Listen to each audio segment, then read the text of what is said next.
remember, go to Salt Lake like we planned. Uh-huh.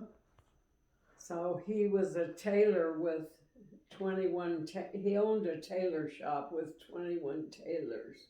Uh-huh. So he sold it and come to America with her and their little boy. My mom was 4 and the boy was 2. Wow. And then the stepmother she wasn't very good with my mother. But my mother always treated her nice, and the only time I ever heard her say anything bad about her, well, I mean, she said to me, she was in a care center, and her and Grandpa had 4 children. Mm-hmm. And then there was my mom and her brother, Adolf. Mm-hmm. And Grandma, the stepmother liked the son, but I don't think she liked the mother or my mom for some reason. Maybe because my grandfather was maybe closer with her or something and she didn't like it. I don't know. She was a German lady too. And so she took Mom out of school in the 3rd grade and put her out cleaning houses 3rd for people. Wow. And the same thing, when you come home, give me the money. Mm-hmm. And so my mom did that, and then as she got older, of course, she found some friends. And then she went to work for the laundry, working in the laundry. Mm-hmm. And was a lot more money than what she made cleaning, Yeah, right. And was the same thing. They gave her 50 cents a week as out of her paychecks. Mm. Well, if she wanted to go to the dance on Saturday, and my mother loved to dance, she would have to either walk to work or walk home from work. So she'd have that quarter to be able to go to the dance, and with her friends and that. Uh-huh. So, and she worked with another little girl. Her last name was Gertz. And so I don't know how it come about. Well, I think the little Gertz girl didn't like it because they didn't give Mom enough money. She thought they should give her more than 50 cents a week, Mm-hmm. Mm-hmm. And so her and my mother were talking, and she said, so she goes home and tells her mother what's happening. And so she said, I want to know if Paula can come live with us. Mm. And her mother said, well, yeah, I guess she could. She said, well, Mom, I don't think she'd be a burden because she would help or give you money for food or pay for her own food, And she said, no, she could come. So they talked it over, the 3 of them. And so my mother went home and told my grandfather that she was moving out. And the old lady said, how old was she now? No, she's not moving out. Oh. And she told Grandpa, I am moving. And she packed her, I don't know if she had a bag or what she had, but she packed up and moved. How old was she? She was 14. Oh. And she moved in with the Gertzes. And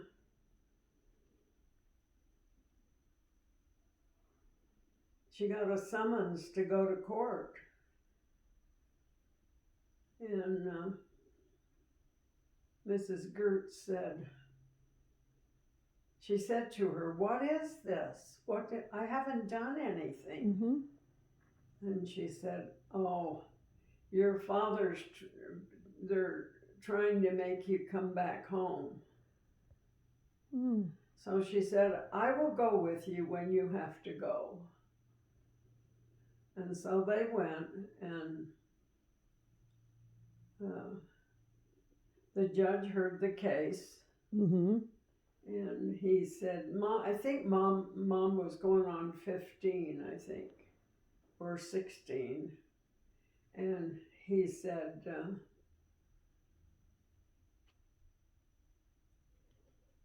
"Well, to my mother, how do you think you're going to live and take care of yourself, on Mm-hmm. your wages?" And my mother says, "I have a place to live. I live with a family." Mm-hmm. And then Mrs. Gert spoke up, and she said, "Yes, Judge. She has moved in with us, and she lives with us. She's working, and she's doing well." Mm-hmm. And so he told my grandfather that there's no reason for her to come back home This was in Salt Lake, or? Mm-hmm. under these circumstances. Wow. So then her and the Gertz girl found out that if they went to Ogden, they would make a lot more money Uh-huh. than they were making in Salt Lake Mm-hmm. at the laundry. Mm-hmm. So they both go together to Ogden, and because it paid more, Uh-huh. and that's where she met my dad, was in Ogden, Uh-huh. and at the dance hall. But my dad wasn't a dancer. But he went to the dance. I guess that's what they did. Yeah, social. Yeah. And the old Bertha Hall, dance hall, my mother always talked about. And as a matter of fact, it's been a couple of years, I guess. We went to the movie up there, and we come out and we come down 20, I don't know whether it was 26th or 27th Street. And there was a big sign that said Bertha Hall. And I said, "Oh, Lisa, that's where Grandma D used to go dancing and met Grandpa D." Oh my goodness. So, Oh wow. and my dad was a member, Uh-huh. and his family, they had all come from, not my dad, but the grandparents and that had come from Holland. With my grandpa, Mm-hmm. How was it she got over here to the United States? How was that? How did that happen? How did Grandma get over here from Germany? Well, they came by ship. So her whole family came over? Well, it was only my grandfather and his two children. Oh, okay. And one tailor had converted, Uh-huh. and so he came with them, which was good because it helped. He helped Grandpa. I mean, Grandpa had a 4-year-old and a 2-year-old. Right. So they just wanted to come to America, huh? Yeah. And so Mama said that when they left Germany, they come out in a little boat, and then they had a rope ladder to climb up into the ship. Mm. And so Grandpa had Adolf in his arms, and Mom was in front of him. And she said she climbed a couple of stairs, and then she got scared, and she just held on and wouldn't move. So the tailor said, 4. "Come," he said, "Conrad," he said, "you need to come back down. Let me go and help Paula up, and then you and Adolf can get up." Mm-hmm. So that's what they did. So and then she said she got in trouble on the boat. For what? Well, I don't know. I guess a 4-year-old could find something to get in trouble with, huh? Well, she had a bag of balls, Uh-huh. and they were in a bad storm. And she took her bag of balls up and was sitting on the stairs up on the deck, throwing these balls, and the water was washing them out because it wasn't a solid, it was railings, Uh-huh. on the on the deck. Uh-huh. And when my grandpa found her, he was looking all over for her. And he, like he said, she could have been washed right off with the balls. Yeah. She probably thought that was a lot of And fun, she though, said watching the balls go out in the water. That was the only time she ever realized that. She said that my dad really was mad at me and really spanked me. He was scared. Yeah, because he was so frantic. Yeah. And she said, but yeah, so Augusta, that was her name, the step grandma. But my mother still always, and when she got old, mother would say, well, I was the baby, so I got to go on the bus all the time with them. My mom and dad never owned a car. Really? Yeah. Wow. We traveled by rail and we rode public transportation. Mm-hmm. And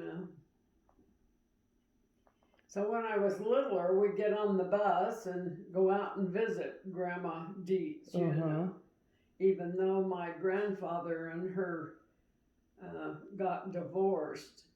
He had a chance to come to Riverside, California to teach tailoring at the Indian school.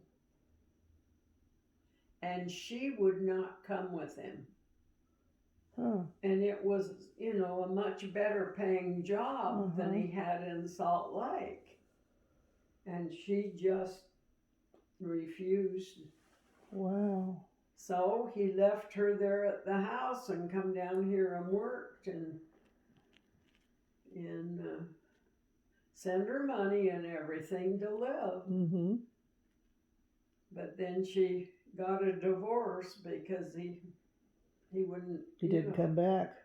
He was working. Yeah. Yeah, you got to do what you got to do. And then she raised Cain. She wanted a temple divorce, and they wouldn't grant her one. And she was really a stubborn, a mean-looking lady. Really. Her personality fit her looks. But I think it was because she was so mean. Yeah, it showed. Yeah. And she was working in the kitchen in the temple.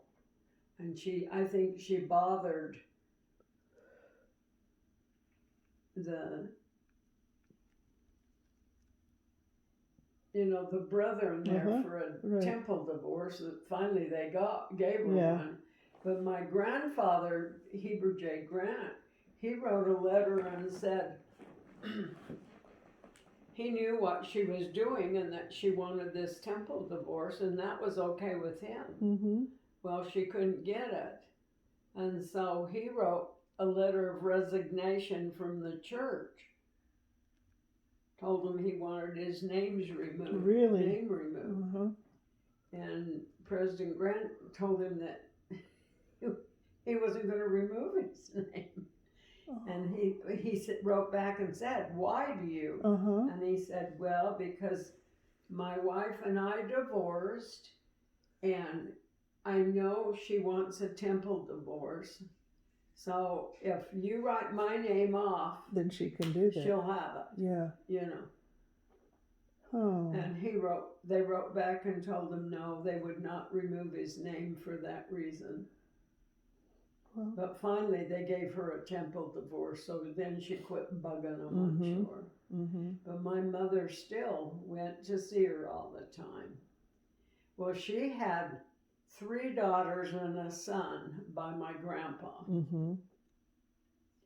And my mother, her brother Adolf, he got married, grew up and got married, and Mom, of course, got married, and then the other sisters grew up, a brother, and the brother was an alcoholic, a very, very smart man, had a wonderful job, but he died of alcoholism because he was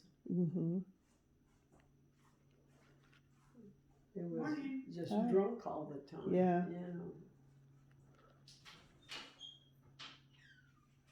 And so, anyway, so then I got a car. I grew up and Uncle Bill gave me a 1937 Ford. It was a good car, Cynthia. boy. The only bad thing in the wintertime, it Yeah. was bad Uh-huh. because the windows would, frost up on it because it had a rubber bladed fan to keep the windows clear. So my mother made me a salt bag so I could wipe them and then that would clear them. Uh-huh. So anyway, we were able to go see Grandma in the car instead of the bus. And I didn't really, she was okay. I mean, I went and I was not, and well, if I hadn't been nice, my mother would have smacked me up the side of the head. And so we would go visit Grandma Dietz. Well, then the daughters put her in a care center. Mm-hmm. And so Mom said to me, Aunt Marie called, and I said, oh, what's new with them? And she said, well, they finally put Grandma in a care, or Augusta in a care center. Mm-hmm. And she said, I'd really like to go see her. And I said, well, tell me when and I'll take you. I said, do you have an address? And she said, yeah. Aunt Marie gave me the address and everything. So we went up to see her and was visiting with her. And she said to my mother, where's Jerry? That's my dad. Mm-hmm. How come he didn't come? And my mother said, well, he's working, so he can't come. He's Right. at work.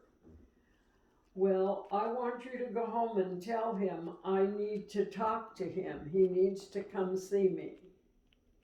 And Mother said, okay, I'll tell him, but, with him running to Ogden in the morning with the streamliner and then coming back that late at night on the streamliner the other way, Mm-hmm.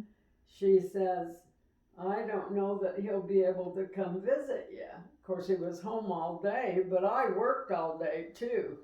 So anyway, we get out and we're driving home, and my mother said, Carol, I'm telling you this and I mean it. And I said, what?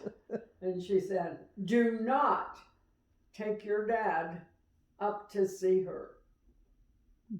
And I said, why? You go see her. She says, yeah, but you know what she wants? I know what she wants. And I said, what? She wants us to take her to our house and me take care of her like I did my dad. Oh. And I said, well, that's not coming because I don't want her in the house with me, so I won't take you there. But that's the only mean thing I ever heard her say about, even though that woman took her out of school in the third grade and made her go to work. And then even tried to take her to court because she moved out when she got older and was working in a laundry. And they give her 50 cents a week. And if Mom wanted to go to the dance, she had friends, she had to either walk to work or walk home one way. Because she had to have a quarter to go to the dance. So my mom had a rough life, but then she says, I met your dad. Well, do you know what Grandpa Denkers told my mother when Daddy took her to meet his folks? Grandpa Henry said to her, you really want to marry this boy? And Mother says, yes, he's a lovely, just treats me wonderful. Well, good luck, he said. Was he joking? No, he was serious. Wow. Mother said, he didn't even know your dad. He said, Dad was Dad started working for the railroad when he was 14. He was a call boy, and he would go from the depot to the hotels where the railroad guys were sleeping to tell them it was time to go to work. They had a run for him. I see. See, when Daddy was younger working on the railroad, he might get a trip to Pocatello and back. Then he had to wait to get up to be first out, What does that mean? so that he was at the top to be called to go. Oh. And so, I don't know how many was below him. I never learned that.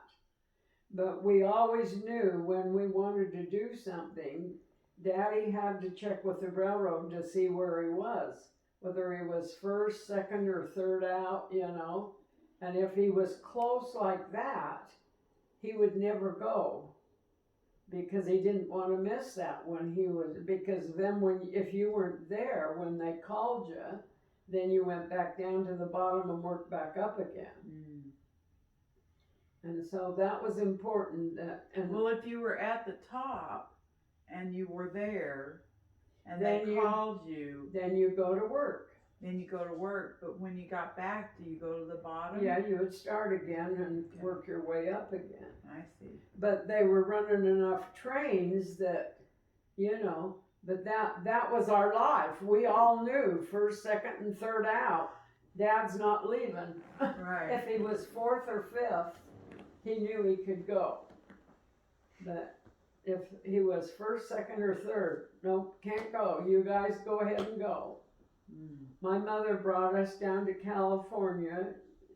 They had good friends, but we called them Uncle Tom and Aunt Doris. But they really were just, Mom and them lived in a duplex. Tom and Doris on one side in Salt Lake, and Mom and Dad on the other side. And they lived there for quite a few years till Mom bought her house, And then Tom and Doris, Aunt Doris, moved down to El Monte, California. So we would ride the train down, and they'd pick us up for for our spring break. And they would pick us up at the train station and would take us to their home. And Nice. it was fun for Jerry and I, How old were you then? Like elementary age? Yeah, I was still in elementary. Jerry was in junior high. That dumb kid, when he was I guess he was his first year of high school, he went down with us that time. And he got off the train in, I can't remember the name of the town now. There was Milford, but it was in Nevada. And he goes over to the casino, and he wins money in the casino, and Mother told him, you've only got 15 minutes for a layover. If you're not here, you're going to be left in this town, so don't go very far. Well, he knew everything. So did he get left? No, he didn't, but he had to run, and the conductor left the door open for him to jump on because he saw him running to come back and get on the train. And Mom, being shrewd, well, she probably had to be shrewd. We could either have a bed on the train, I can't remember what they call it now. The sleepers? Yeah, the sleepers. Or we could go in the dining room and have a meal. Well, Jerry and I always chose the dining room because, they had white tablecloths and it was really fancy. So we always told her, no, Mom, we would rather, the past we could just ride on the regular train. But those seats went back, and it was like a bed anyway, And we'd take our own little pillows, and Mom would pack a lunch, because... How long did that take? Well, we just get on in the morning and we get to Pomona the next afternoon. I mean, we slept one night on the train and then we'd get off. Wow. But coming home, if they didn't have a paying person leaving Pomona, we had to go into LA to get on the train. Because we were pass. We rode for nothing because of Daddy's, Right. Working. So if they didn't have a paying person in Pomona, the train wouldn't stop? No, it wouldn't stop for us I see. because we weren't paying. So. Right. Mm-hmm. So we always had to go down and check at the railroad station. Mm-hmm. And, oh yeah, we have some people going out. Okay, we'll be here then. Because they knew they couldn't tell us no, that we couldn't get on. The only thing they would tell you was, whether there was someone Or not. or not. And if they weren't getting on, then we'd ride the bus into LA. Bob would take us to the bus station, and the bus going in stopped by the railroad station. Then we get out and go in and then catch the train and ride it from LA home. Wow. That's a long trip. How did you feed yourselves? Oh, my mother made wonderful lunches. Hard-boiled eggs, nice sandwiches, oranges, apples. And she carried all that on the train. Yep, in a shopping bag we did. Wow. Great memories, huh? Yep, it was. I loved the tuna fish sandwiches. Jerry wasn't fond of them, but Mom usually always made me a tuna fish sandwich. Did she have a cooler or anything? Oh no, Just we had water on the train we could drink. Because bottled water wasn't around. Right. then. Yeah. And so they had, they provided water. they had cups that you could get. And one time we were riding down to California with, that's gone off a couple of times while we've been sitting here. Yeah, it's okay. Yeah. Yeah, it's my girls texting me. Oh, Go ahead. and so that woman had 6 children, and they were riding on past privileges like us. Mm-hmm. They clogged the toilets up and flooded the restrooms, and they were spilt water all over the railroad car. And my mother said, if you ever act like that, I would knock you down. Mm-hmm. She says, what's wrong with that woman? Yeah. I mean, they weren't little kids. Yeah. They were, That's I terrible. would say, maybe from 9 up. They old enough to know better. And my mother just was, she says, it's people like that will ruin our privilege. Exactly. Yeah. Right. A couple of times I got to sleep in the sleepers. That was fun.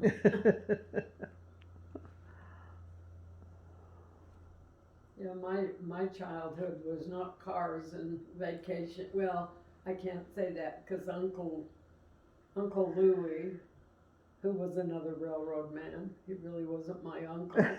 And Uncle Murray, I had an Aunt Pearl and an Uncle Murray, and I had an Aunt Edith and an Uncle Louie, and they weren't really related. Yeah.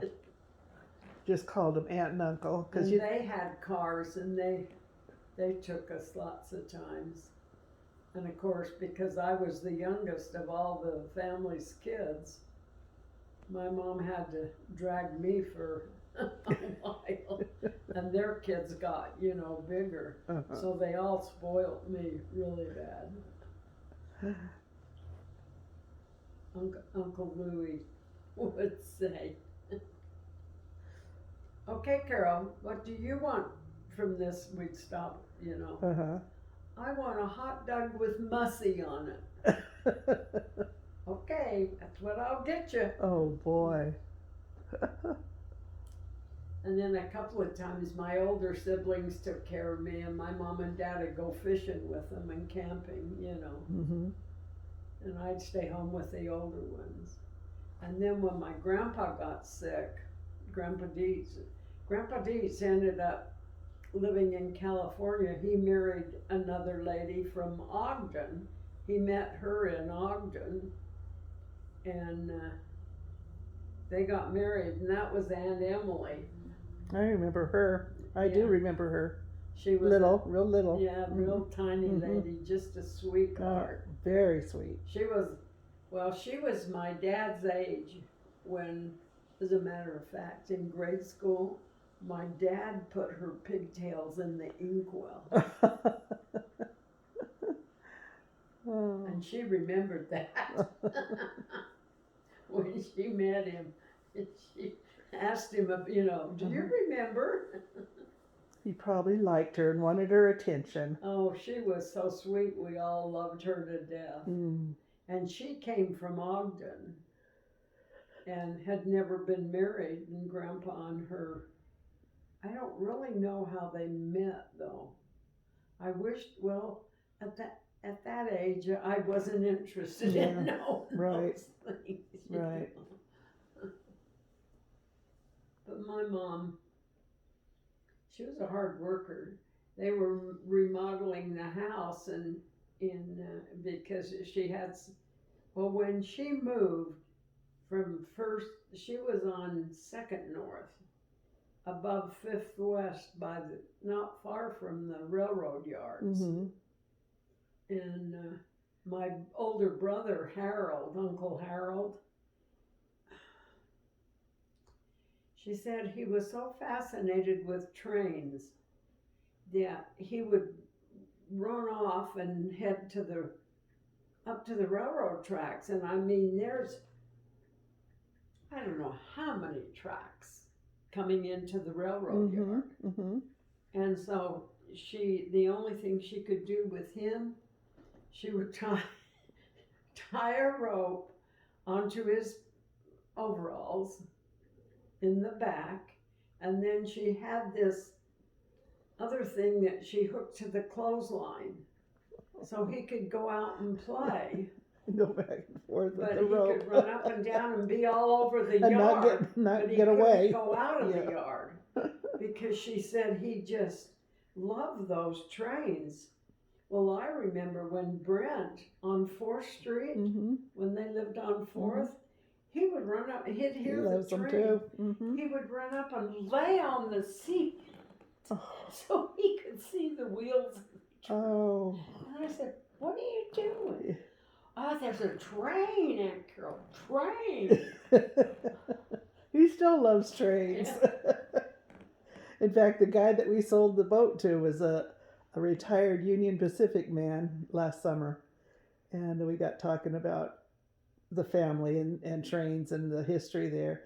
And he brought Brent, the last time he came over to the house, he brought him one of those calendars that Bob and Marge used to always have. Union Pacific. Beautiful calendars.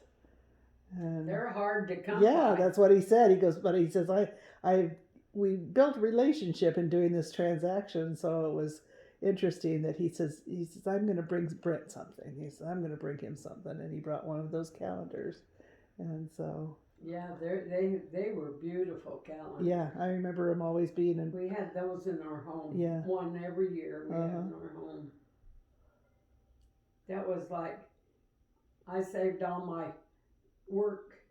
I got, every Christmas, I got a Christmas card from the first presidency. Mm-hmm. You know.